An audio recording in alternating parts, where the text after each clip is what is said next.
talking with Commissioner Ron Sanchez from District 2. Two. I'm sorry. We just did the school board and it keeps throwing me off. Was that a test to see if I remember That was what it. I just district wanted to see I if you was? knew Yeah. where your district was, sir. Well, guess We what? always check that first. Reality check. We always ask if the candidates, if they wouldn't mind just starting off, tell us a little bit about themselves, the family, their life, and then if you want to go into it from there, why you're sitting in that chair today. Okay, Fair enough? fair enough. Well, I was born here in St. Augustine, 1942. I didn't have a choice about where I was born, but I'm sure glad my mom and dad picked this place. It turned out really nice. Went to school at St. Joe. Went in the Coast Guard Reserve. Worked at a bank for a while. While working at the bank, I worked part-time in the entertainment business. And soon I decided to just go into entertainment full-time. I had bands I was managing, and I was playing a little bit. So I did that, and that built into a very busy thing. Ended up traveling, playing in 38 states, and a lot of cities in a lot of those states. Where'd I you think play? probably Wisconsin was the one that we played the most cities in. Were you I'm sorry, I shouldn't. It was a top 40 variety group. Okay. We tried to play mostly the classier motels, motor lodges. Every once in a while, to make your routing, you've got to play a little different type place, but some of them were very nice. Some of them weren't, but it's all part of the job. And then I did that for quite a few years. And then I decided to open a talent agency because of all the contacts I had. Knowing lots of bands, lots of agents. I had worked with about 60 some agencies at that point that knew me, and it became very, very easy to open a talent agency, which was profitable the very first 2 months I was open. So that was good, but it was all contacts, which is what entertainment's all about. And I continued working with a lot of agencies. I could bring groups down here from all over. I could send my groups anywhere they wanted to go. So I built my stable up because of the fact that I had lived the same life they were living. They really appreciated that because there were like 19 firms in Orlando and none of them had ever performed. None of the owners had. So the musicians were pretty happy with that. They knew if I gave them advice, it was coming from experience. So that went on all the way up to 91 when the federal government caused recession, shut that thing down quicker than ice cream melts in the sun. That was hard to take because at that point I had a lot of years in the business. I had 4 people working in the office. I had 30 lounge groups. Everything was going so well, it was unbelievable. And 6 months later, there was nothing left to any of it. Because the salesmen weren't traveling because of the economy. People weren't buying.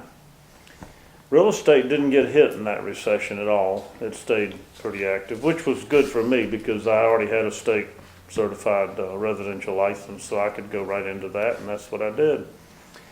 But the entertainment business was my main love for work. I would have preferred just to stay right in that.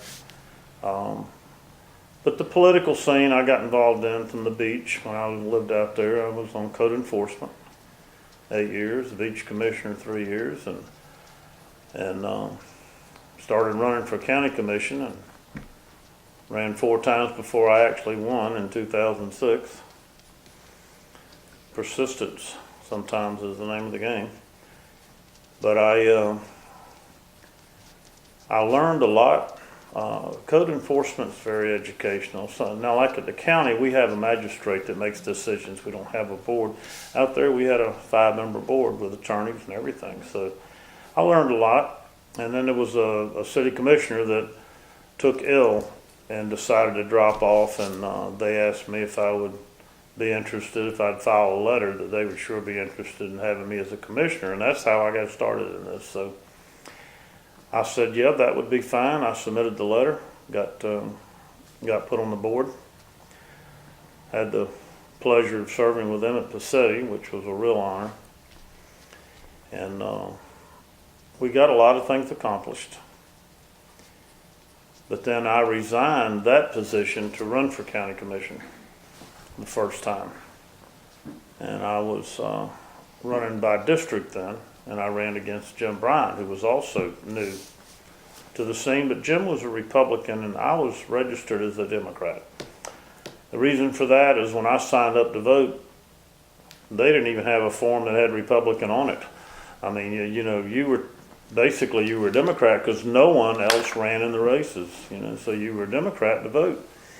And then I learned during that race when I was invited to a Democratic function, and they were talking about putting Bill Clinton back in. They were talking about establishing the sugarcane tax. And I said, man, am I ever in the wrong place? So I recognized the fact that I should not be there. And so from there, I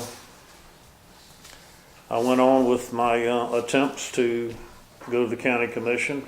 In order to know more about what was going on, I attended almost every meeting for 3 or 4 years so I could learn about what was going on. I approached the commission on some subjects. I found one quite interesting when I went up to ask them how come St. Johns County did not have a service ordinance in place so we could control the companies coming in with water and electrical and all that. And the answer basically came back to me was, well, it's too complicated to draw the boundaries. And my first thought was, what? My second thought was, in my statement, I said, well, you could simply go to supervisor elections and they got all the boundaries already drawn. They got all the outside boundaries. It'd be a simple matter of copying that. But I got nowhere until finally one of the commissioners decided a year or two later that they really needed to have that, so they established it. They needed to have it a long time back. But anyway, I was very involved in government. I learned a lot about it. I spent a lot of time at it before I ever became a commissioner. And I think that was vital because it sure helped me this time around. I've been there since 2006, and I wanted to reduce the size of government. I wanted to reduce the spending, and I wanted to get a little slight control on development because it was definitely in the runaway stage at that point. And of course, my point was proven when the recession moved in because it showed that that's exactly what was wrong with it. But anyway, I was blessed by the Lord's action or by someone's action. I got everything I wanted to do, but it all came the first year in the form of the recession. And I said, whoa. I said, boy, does that ever change things? So I had to regroup my mind and start thinking. I said, well, the crucial part here is going to be able to keep the county financially stable and to try to keep our quality of life in place. I said, that's going to be the two most important things. And of course, the administrator that was there when we went in had resigned, put in a letter of resignation, and we hired a temporary administrator, Wally Kropenchek, who had plenty of experience with the customs. He had quite a few people under him there. Wally was great, perfect for what we needed, and he did an excellent job for about 6 months until we got Mr. Wanchek hired. I was the very first commissioner to cast my vote for Michael Wanchek. Cindy Stevenson was next, and I think after that, Jim Bryant, who said he was going to hold his vote, decided then to vote with us. And so we brought Michael in. And I would have to say I'm very, very proud of that action because he's great.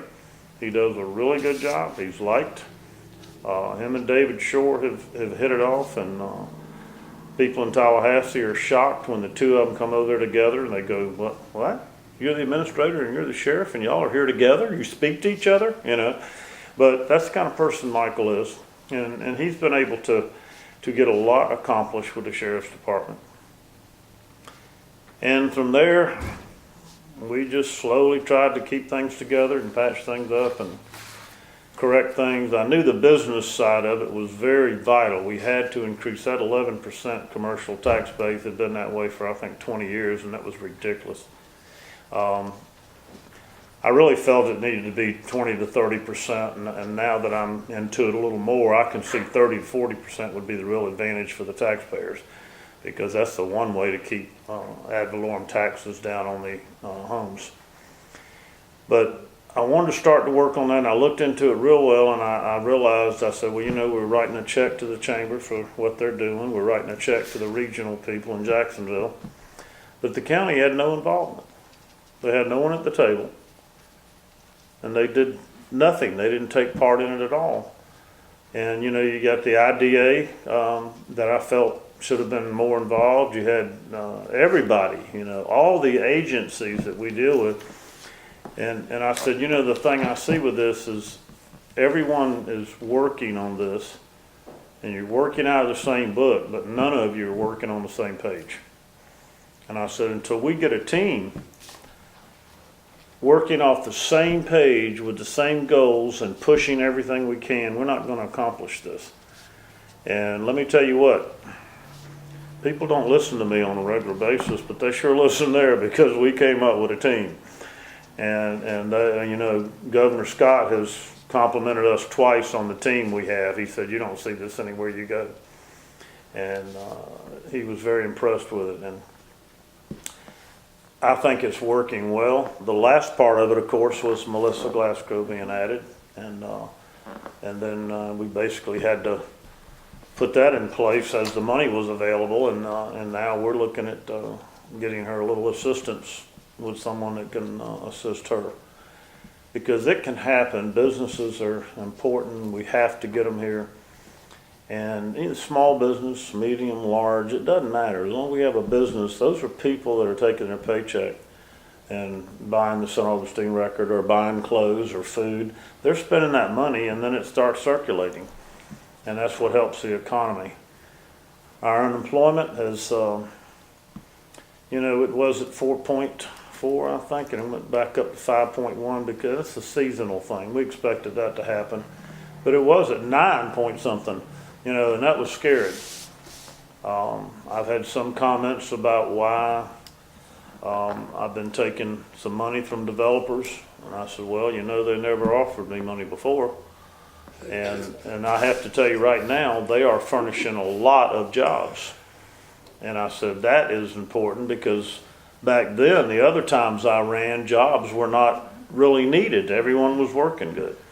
But I said, now we need jobs, and these people are providing jobs, and I'm not run away with it, but I'm fair. That seems to be the reputation I have with them. I'm fair and logical, and I think that logical, I believe. I taught some of them about being logical, because a lot of them weren't, but they've done well, you know, and we get along well. They know I'm going to render a fair decision, and they know those contributions don't buy them anything at all. So we're moving along, trying to keep things accomplished, and I have some big concerns about the direction of the county. I don't really see an opponent in my race or Jay's race that will keep the direction the same as we've got it going now. And if you don't keep that direction like it is now and really work hard on it, it's going to be a massive problem. I mean, it'd be real easy for the county to start going backwards, and we don't need that at all. We've gotten so many accolades from national organizations that it's almost scary, because they're paying close attention to us now, and they just keep pouring in. Since 2011, I think it was, they just did a new list of what's been accomplished. And it's 24 typed pages of things that we have accomplished. So it's working, and I want to see it continue working, because like I say, I was born here. I've always loved this area. I love St. Augustine, St. Johns County, and I think people deserve a fair shake. Quality of life is major. when you're trying to bring commercial development in, this is a hard point to get across to some people, but you know, these companies, they have market searches and they go out and they start doing things. And a perfect example, there was a person on the board that made a comment about incentives being corporate welfare. And it happened to be at the same time Nocatee had 3 businesses looking at coming in there. All 3 of them turned around and backed out. One of them backed out and the other 2 just canceled. Wouldn't even come and talk because they had seen the newspaper headlines. It was front page. And when they saw that, they said, no, we don't even need to deal with a board like that. Which paper was that? Yours. You probably wrote it. Or had something to do with it. Just a headline. Yeah. But that was, you know, that was interesting because I knew that that's what could happen. But they look at everything. They want their employees to have a good quality of life. And when they see a board chiseling away and cutting down quality of life issues, look out, they're going somewhere else because they know that's very important to their people, which makes it very important to them because if their employees aren't happy, the business suffers, you know. So I know that's a vital part of what we're trying to do, and it comes into the direction I mentioned. I don't see that same direction being upheld. And that's what's crucial, and that's the main reason I'm running again. That's the question you didn't think I was going to get to, I believe, but I made it.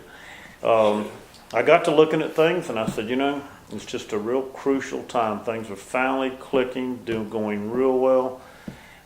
Everything we're doing in a team effort. And I said, I just hate to see all that go down the drain. And I looked around at the people running, and I said, no. I said, I've got to try to stay in there. So that's the reason I am running, is to try to keep the direction of the county going like it is, because it is very, very positive. And most of what I see from the other side is very, very negative. And I don't want negativity to drop into the middle of something we've got working so well, because it will kill it. You talked a little bit about quality of life.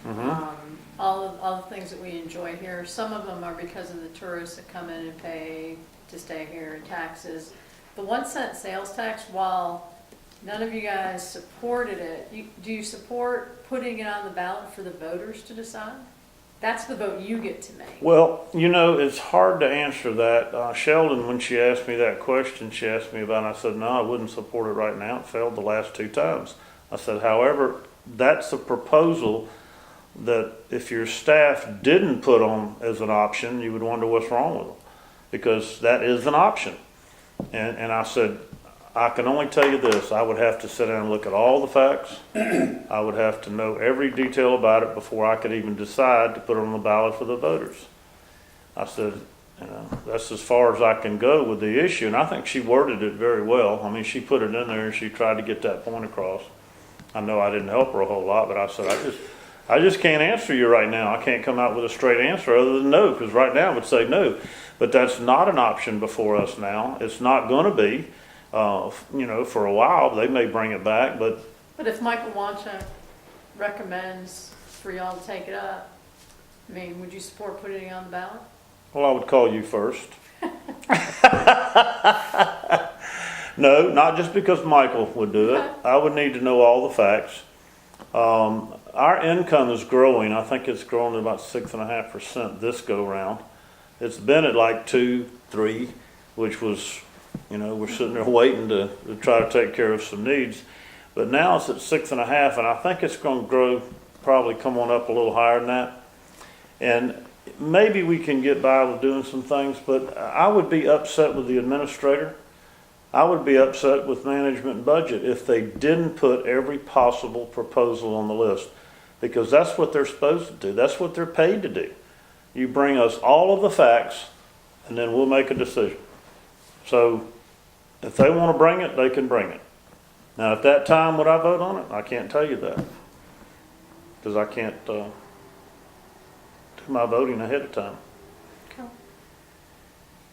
Because I think Mike and the whole crew over there have been pretty outspoken and say they don't see how the counties, I mean, they're, you know, we're talking about the teamwork and everybody singing from the same hymnal, but their hymnal saying they don't see how they're gonna get out of this capital mess without a tax increase. That So there changed. is a difference between the board and the management on that. I mean, it's pretty clear, and it Well, may it's be because it election hasn't year come to the difference, board you yet. know? That's, Yeah. that's the biggest thing. It has not come to us in the form of this is what we need to do. This is what we have to do. It won't come to the board till after November. It's not gonna come, it's not gonna come even for a while. And I'd have to know the details. Now, I have increased the millage rates twice. The first time was to keep them closing the libraries down any further, quality of life, and to keep them taking more time and more fields away from parks and recreation. And that did that twice. Now, the last time I did it, it was coupled with purchasing the radio system. And we just luckily happened to time it just right where we got some money from JEA that they owed us. And of course, they tried not to pay us all of it, but we got them. We used that money. So if you look at the whole deal, when I first took office, the very first time we did a millage thing in a budget, I reduced the millage. I voted to reduce the millage 1 full mill. Well, see, no one wants to talk about that because that would be in my favor. So you won't hear that out there. But if you take the fact that I did that and then take the 2 times that I did bump the millage a little bit, over the 8 years, I have increased the millage 0.0896. And I am proud of that because look what I've kept in operation because of that. That's less than the radio system cost. So you can't sit here and say, well, like in some cases, I know the last election, I really haven't asked a question here and it hadn't come to many audiences, but I would like to know because last election there was a candidate that said he had signed a form notarized and everything that he would never raise the millage. And basically the opponents are preaching that now, the ones that are supported by this certain little group. And I'm sitting there going, how in the world can you take a position to where the millage controls your income and to say you're never going to raise it? I mean, I don't know how you could do that. That's not very responsible because if you sign a form saying you're never going to raise it, and we had 2 hurricanes, our general fund's already below at that point. It would be below what we have to have by state law. So we would have some big problems. We have things to overcome now, but that would be enormous. And what are you going to do? The fire department's on a millage. Are you never going to raise that? We're trying to finish out a countywide fire department. How do you do that without raising millage? And some of them will say, well, you get the money from somewhere else. The only other place to get money is from parks and recreation and libraries, and you have to close them to get it. You'll have to close the fire stations if you don't raise the millage. Bump it. I'm not talking about going crazy with it, but I have bumped that millage too because we've got new fire stations. And I have no regrets doing that because we have 2 areas of the county now that are getting a lot cheaper insurance rates. And more important than that, they have protection. And that's our number 1 responsibility is protect the citizens. Except for Jim, we don't, Doing a Knockatee station? Yeah, that's one of them. You took Knockatee and the one close to Valencia. Yes. It's within the 5-mile shot, so those people got a cut on their insurance too. But, that's just part of it. There's one, I have an opponent who wants to reopen the volunteer fire department, Riverdale. Why? You can't use the building. There's no place to sleep. There's no place to eat. There's no place to put the trucks you'd have to have. And on top of that, there's no forced water mains out there. So the insurance is going to stay the same if you put 10 fire trucks there. It doesn't make any difference. They draft out of the river if they have to, which they did in the case of the house next door that burnt down, which was arson. That's a hard thing to fight. So, that is not the only volunteer station. There's like 4 of them throughout the county. It was put out that was the only volunteer fire station that we didn't have open. That's not true. I didn't think you had any volunteers with fire. We don't have volunteers, but the stations are there. They're vacant. You know, one of them is not vacant is St. Augustine Beach, the one I served 14 years with. And it's in the wrong place. It needs to be moved. So we're looking at that. The St. Augustine South Station, you know, is in dire need of some maintenance, and it really needs to be expanded and moved. So we have those things to overcome, but fire department's on their own millage. And how are you going to function any of that? And how are you going to send firemen out to save lives if you're going to cut the millage or you're not going to increase it?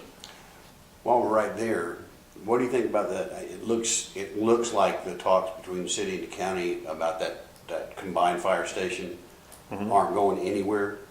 Do you agree, or I really do you don't know. disagree with it? Or? No, I agreed with it. I thought it was a good idea because it would save the taxpayers money, and we would have the same service we would have anyway. I think the city's fire department union is the one that got involved in it and sort of started killing that. So I don't know if that'll happen or not, but if it doesn't, the county will move forward on what we've got to do, and then the city would have to take care of that too. It's impossible for the county to, I know it's been talked about before, taking over the city fire department. You just can't do it. The city fire department is up to such a high expense that it just doesn't work. There's no way the county could really take the whole thing over. Speaking of county takeovers and the money not working, where do you see this thing with the takeover of the West Augustine sewer stuff from the city? I know that's a bone of contention now. At least I know from the city. We've made them an offer. They didn't really like the offer a whole lot. That's their choice. They're an elected board, and I guess it's probably been dropped at this point right now. Except the city had already agreed to do one job that they're going ahead with now. And we've agreed to do some things, but we have to be careful with it, and just like Michael Wanchek and all of us know, that's going to be a little bit of a money loser for both the city and the county, but we've got to do something about it. It's not functioning like it is. And in order to spread the commercial possibilities out, we need water and sewer running West Augustine. There's businesses that have been looking at that. They won't do it because there's no sewer, no running water. So the city's got water pretty much spread out quite a bit now. Some of the mains are small, too small for some services. But we're going to keep working on it. I don't give up. And since Commissioner Bennett is liaison to the city commission when she came in, I had talked to her about that Ken was working with me to try to help West Augustine. We weren't doing anything together. That'd be a violation of sunshine law, and we did not violate sunshine law. Let me look at the camera down there and be sure that's understood. I simply went and asked her if she would assist me, if she felt okay doing that. She said yes. And I can tell you I have a lot of respect for Commissioner Bennett. And if you want something researched, get out of the way. That lady is an expert at it. What about the beach? What about the age-old parking and traffic, and how's the relationship with the beach? Well, the problem with parking is not just in the beach, it's everywhere. Mm-hmm. And the problem is, we should have bought the property 20 years ago, because it didn't cost a whole lot. You could buy a nice piece of property right on the main drag at the beach out there for $10,000 back then. You can't do it now, and the property has become so expensive it's almost impossible to buy it and use it as a parking lot. But that's the biggest problem. We didn't, the county didn't do it either. We should have bought more property, planning on the parking. The city of St. Augustine Beach should have done the same thing. And back when I was on the beach board, we were making some deals with some of the restaurants and everything so they would have parking. We were making a deal that they could utilize that parquet that belonged to the city, but it had to be open to the public. Well, it's gotten to a point now to where I think the public's not even considering parking in any of them. And that's a shame because that's city-owned property. So I would have liked to have seen that carried out a little more to what the board had agreed on, because it could provide some places, but that's the biggest problem, is the cost involved. We tried to, right after I became a commissioner, we had an opportunity that someone owned the property where the Salt Life restaurant is, and they wanted to sell it to the city. Well, they told the city what they wanted for it. 1.8 million, something like that. And I got together with our administrator, and he started talking with the beach and got something worked out. As soon as the owner found out the county was involved, his price went up to $4 million. So that knocked us out, because by law we can't pay any more than 10% above appraised value. And it had just appraised just high enough to where we possibly could have paid the 1.8 in conjunction with the beach paying half of it. That would have been nice, but then you would have had the problem too of people crossing the road. I was not crazy about that, but there was nowhere else to go. Mr. Wanchek was talking with the hotel owner out there, the new ones. He was trying to get a deal worked out to where, you know, the county wouldn't have to come out there with a big amount of money and get everything done. He was trying to work out something for them to get more involved. I don't know what their answer was. They never really made a decision that I know of, and I don't know if that's still alive or not. I think they changed their mind pretty quick when they realized they could make some money this summer if they just opened the motels. And that's a famous motel, by the way. I played music there a lot of years, so it's definitely, it used to be a very active place, restaurant and lounge, you know. And if you didn't get in the lounge by 7 o'clock, you didn't get a seat. So that was, it's an interesting location, and I guess when the time comes, they'll go ahead and do what they're going to do. We've got to look at, if we could move the fire station when the time comes, then that might be a little opportunity to expand some parking there. But we don't give up on anything. We keep looking and trying to accomplish it. But that's a major problem. It's a problem in Ponte Vedra. You know, Michaeler's Landing thing, that thing fills up so fast. And then, you know, and of course, we have access paths. But it was never planned. That was planned for the residents that bought houses right there on the ocean to be able to walk to the beach. Well, it was never planned that there should be parking with lots of people, then they're using the path. So when all that started taking place, the board gave the property to the property owners, so it wouldn't be public property. And that took care of that. But that was the intent of the developer when years back when they did it. Which, by the way, someone brought me a picture from 1930 of downtown St. Augustine, looking across, and Davis Shores was all white sand. Wow. It had just been pumped in. They had 2 areas they were putting up houses in. That was it. 2 little areas. I mean, I got it hanging in the office. It's really something to look at that, you know. Where do you live?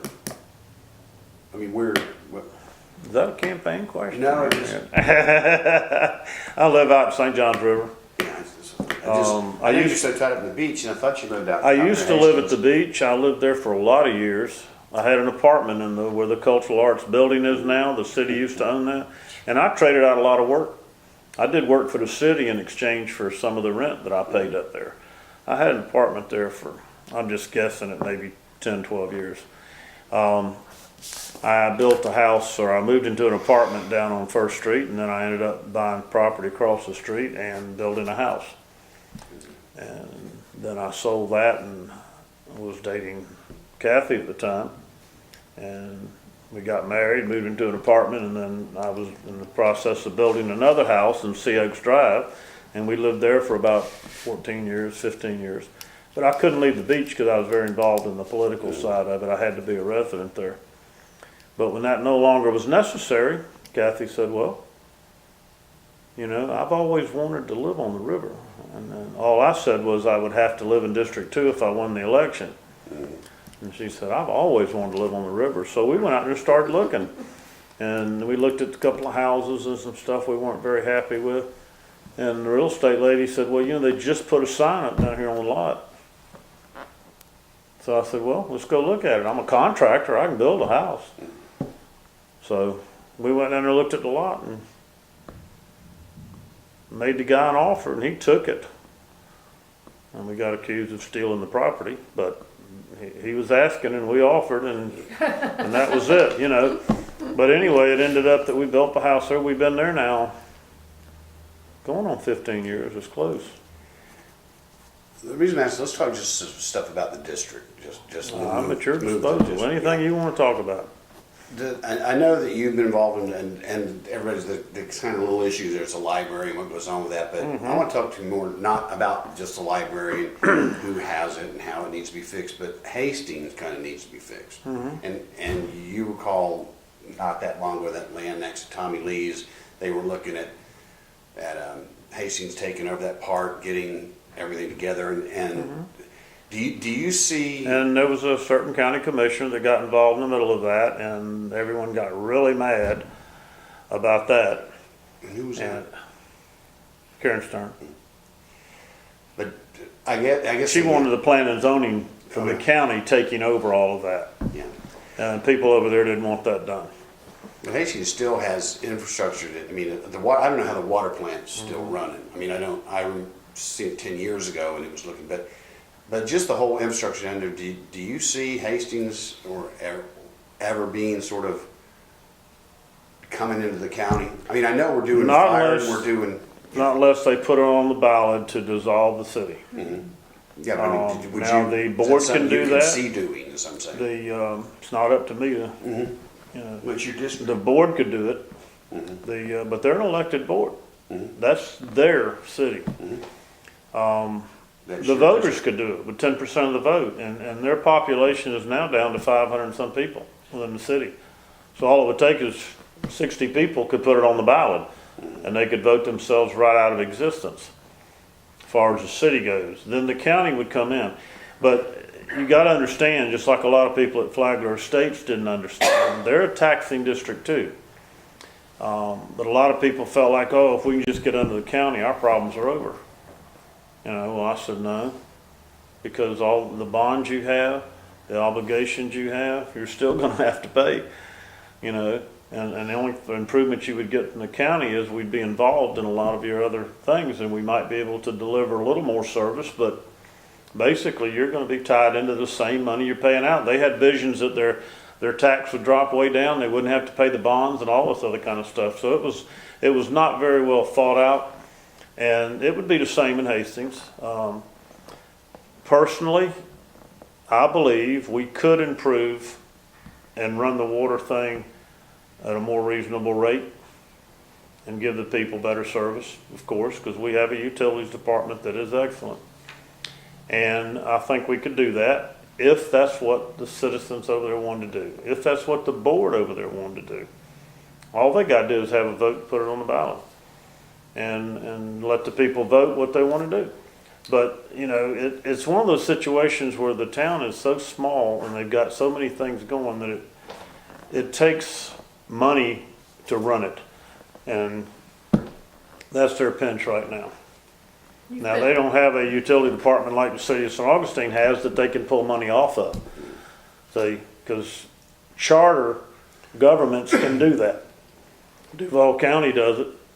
City of St. Augustine does it. They pull money off their utilities. So the county can't do that because we're a general law county and the water utilities is a private enterprise under our county. So we don't have the availability of the money coming in from that. And it's a good thing because that money's used to repairs and improve infrastructure and put in more stuff as they go along. That brings up one more. If it comes up again, which it kind of peaks its ugly head up every 6 or 8 years, if the charter, the county will, every 2 or 3 election years, we'll go back to looking at the charter government rather than the constitutional government. Shame on you. But where do you stand on that? Well, I kind of supported it in a way because back then the people that were looking at it were interested in doing a lot of things you can do under charter government. And Clay County is a perfect example. They voted to go to a charter government. And they immediately put term limits on their commissioners. They cut the commissioners' salaries. They did a lot of other things you can do under charter government that you cannot do under general law. Now, that doesn't mean I'm sitting here trying to sell charter government, because I personally would never bring it up as an option. I would never ask the board to consider putting it back on the ballot. That's my stand, plain and simple on that. It's a good one. You've been in office, what, 8 years in this office? Yes, feels like about 20, but it's If you had to give us 1 or 2 or 3 of the top accomplishments during that time, what would they be? one of them would be Michael Wanchuk. I certainly think that's been a plus for the county. The other thing is the way we have been able to work out the increased commercial development. We have that working real well. The quality of life is still in place. I'm proud of the fact that when I got there, the budget was $773 million a year, and now it's $612 million, and we still have our services. You know, because you got to understand, before I got there, they were, because of the activity, they were pulling in $20-some million a year, brand new money. They could do whatever they wanted to do with it. And they did. And they did whatever they wanted to do with it. Ain't no doubt about that. I sat through the budget meetings in May, which was very educational. It is. For me. I've been through a lot of them. I did not attend these. But one of the recurring themes was deferred maintenance, because the budget has been cut back and we have a pent-up list of needs. So do you have any thoughts on on how we're going to address those given the budget constraints that we're under? Well, I'm going to watch for an increase again next year in the money. I will consider whatever proposal they decide to bring to the board. And I can't sit here and tell you how I would decide on that or what I would want to do. It's just a hard question to answer. I mean, I know we had to cut down on that. We had to cut down on the Transportation Trust Fund, because that was the only places we could take money from that we weren't totally damaging it. We weren't closing it down, in other words. And that's what happened, and thank goodness we did, because we made it through. We made it through the bad times that some counties in Florida haven't made it through yet. You know, they're still struggling like mad. You know, some of them wish they had followed our example. And I get that all the time when I go to state meetings and stuff with other commissioners. They say, well, I sure would like to know how you did that. I said, we started very, very early. And that's one thing that right off the bat, we put extra money in the OPEC fund, and the state of Florida turned right around and came back and wanted it. Well, we had it because we had put it in reserves. We had an extra $10 million, I think, put in reserves to handle that. Ended up we had to pay in like 7 to 8, something like that. So it was early decisions that got us through all that, and we have to make up some of it, and we will. Now, whether we can make it up as we go along, I really don't know that we'd be able to do that, because I don't have all the details yet. I mean, some people may say, well, yeah, we can do that, you know. Well, maybe we can.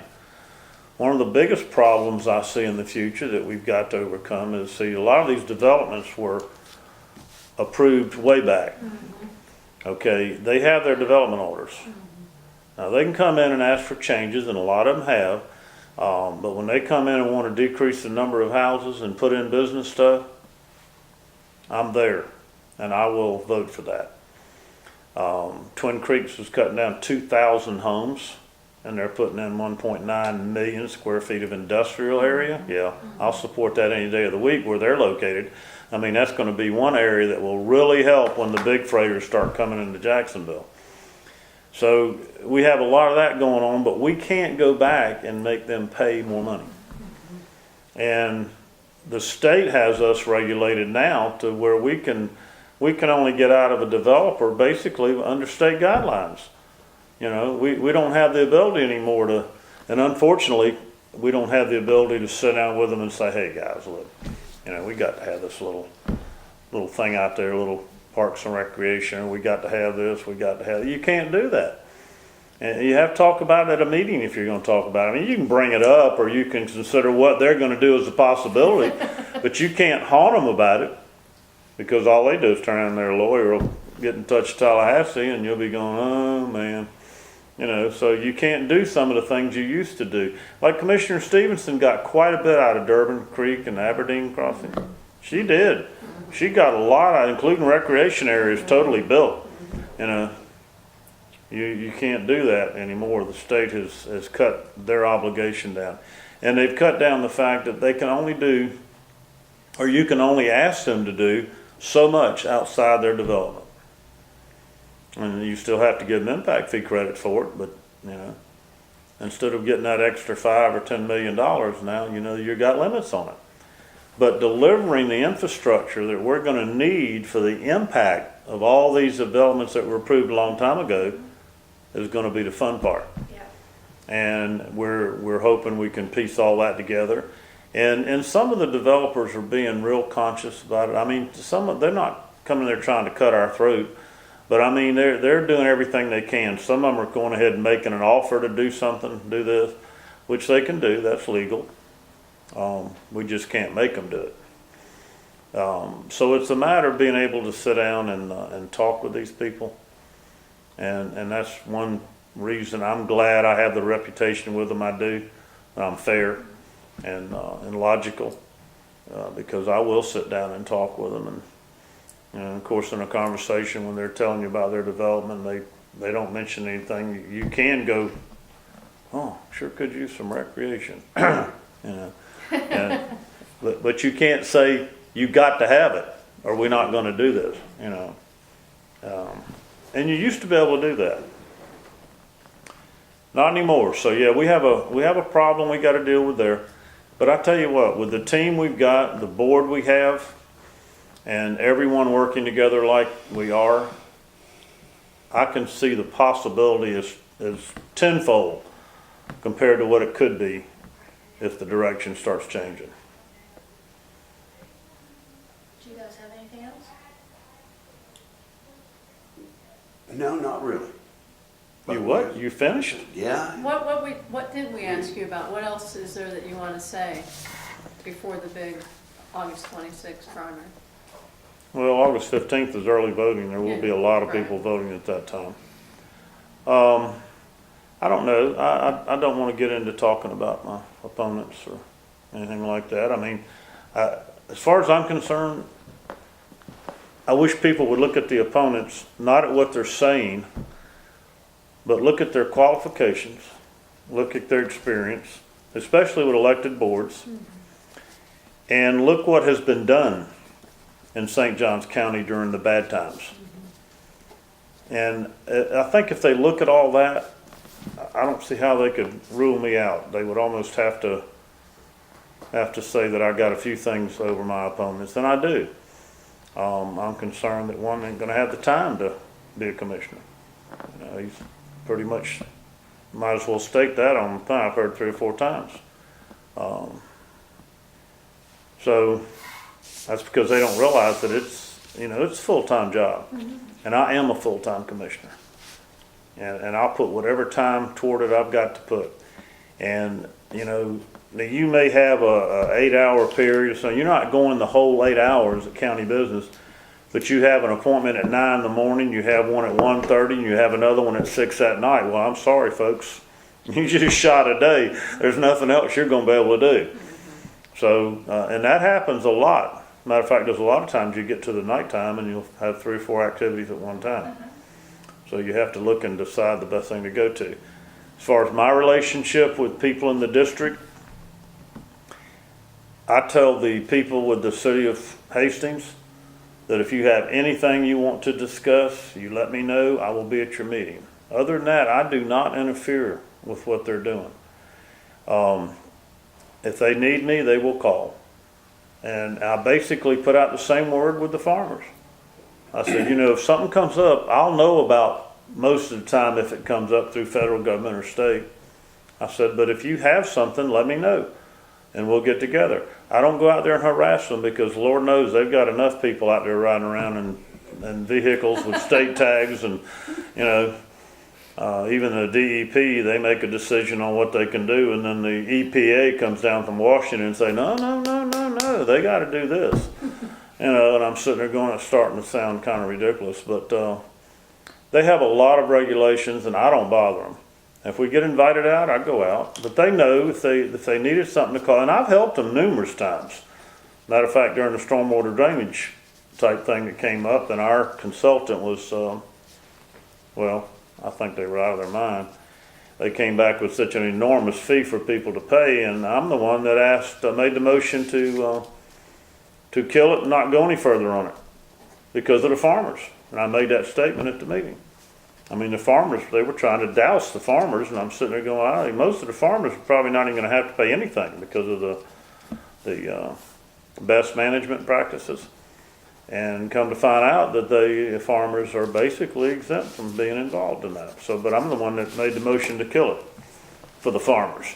So, but you know, farmers are people, and if you tell them you're going to get a lot of things deregulated and you've got their backing, that's basically what it comes down to. It's just like in an interview, if you tell the people what they want to hear or you tell them the truth. If you tell them exactly what they want to hear, you're probably going to get their endorsement. If you tell them the truth, probably not. Uh-oh. And I have no problems with... Which one did you do? I have no problem telling the truth. It's the same exact situation with the Builders Council. One of my questions, I used to be president of that, but one of my questions was, you know, we've had this fight going a long time over the impact fee. And I said, well, it's not going on anymore because the impact fees, because of the previous commissions, have obligated most of the impact fees to bonds. You can't stop collecting it if you owe money on the bonds because the bond company goes, hey, you know, give me my money if you're going to stop collecting. I said, so you can't really do that. And I said, we had every 5 years you have to have a state audit, not by the state, but required by state law that you have to bring a consultant in. They look at everything and they come back and say, okay, you need to raise this, you need to lower that. And their recommendation was to increase the residential impact fee. I think it was right around $3,000. And we elected not to do that. But we also elected to decrease the commercial rate by 60%. That was a big plus in working toward bringing commercial development in here. Because that's one reason they weren't coming, and that's one reason they had labeled St. Johns County unfriendly. The impact fee had been tripled on commercial. Tripled now. And the cost of property had gotten so high. I mean, anyone in their right mind wouldn't move in here. So, I mean, they look at Clay County or somewhere else and they say, well, we can go over there for, you know, $500,000 less than it's going to cost us here. I mean, you know, doesn't take a rocket scientist. Which, by the way, I met my first rocket scientist a little while back. I'm on the Selective Service Board. And if you can imagine, there's people doing background checks on me. And I just got nominated by the governor and got a presidential appointment after a federal background check. And these people are checking my background. I was saying, boy, you ever wasting your time? You didn't check him too hard in those entertainment years, though, do you? Oh, there's nothing went wrong there. The only thing that we did wrong there was we played music too good, and everybody up north wanted us back because we was in Florida. Whole month of February in Jamestown, North Dakota. The high was 5 below. And we were Florida boys and girl. I'm sorry. Well, she was from Tennessee actually, but. Well, thank you. Yeah, You were quite welcome. I hope I answered some of your questions. You you did. did. I feel like I can bring a lot more into the game because I've been there. I know what's going on. I don't have to go to school for 2 years to figure it all out. Okay. Now, do I have any questions?